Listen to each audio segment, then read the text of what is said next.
द्रव्यं जगत् गुरौ तुभ्यमेव समर्पये।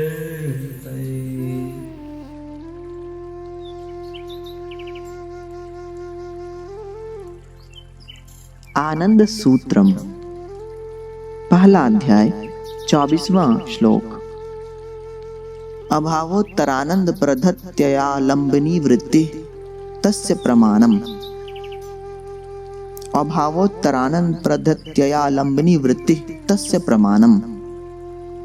अभावोत्तरानंद प्रधत्ययालंबनी वृत्ति तस्य प्रमाणम। भावार्थ: जागृत अवस्था में स्थूल, सूक्ष्म और कारण,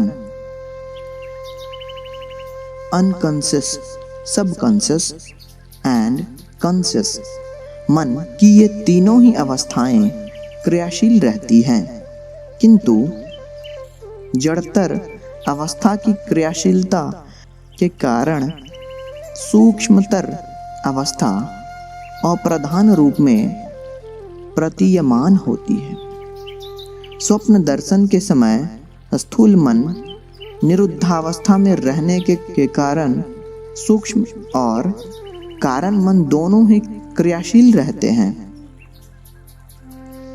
निद्रित अवस्था में केवल कारण मन ही क्रियाशील रहता है।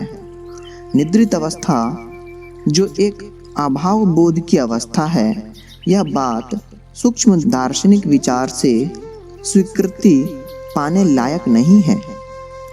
क्यों नहीं है? चूंकि उस अवस्था में कारण मन के द्वारा स्थूल और सूक्ष्म मन के कार्यादि निर्वाहित होते हैं। प्रकृत अभाव की अवस्था है मनोलय की अवस्था।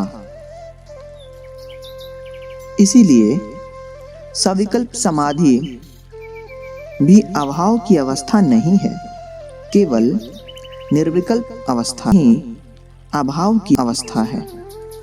इस चरम अभाव की अवस्था में जो आत्मिक आनंद की लहरें जैविक सत्ता को आच्छन्न कर देती है, अभाव के बाद भी अर्थात अभुक्त संस्कार निबंधन पुनः मन के उद्गम के बाद कुछ क्षण तक मन में उन्हीं लहरों का भाव बहता रहता है।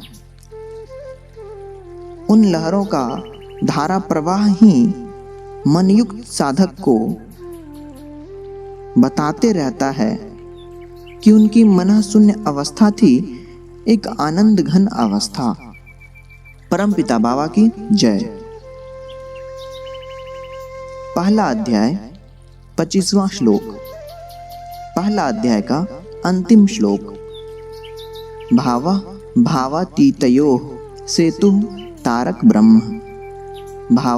भावातीतयोः सेतुः तारक ब्रह्म। भावातीतयोः सेतुः तारक ब्रह्म। भावार्थ: भावयुक्त और भावातीत निर्गुण का जो सेतु स्थापक साधारण बिंदु है, उसी का नाम है तारक ब्रह्म। महासंभूति में तारक ब्रह्म सगुण रूप में प्रतिभात होते हैं। परमपिता बाबा की जय।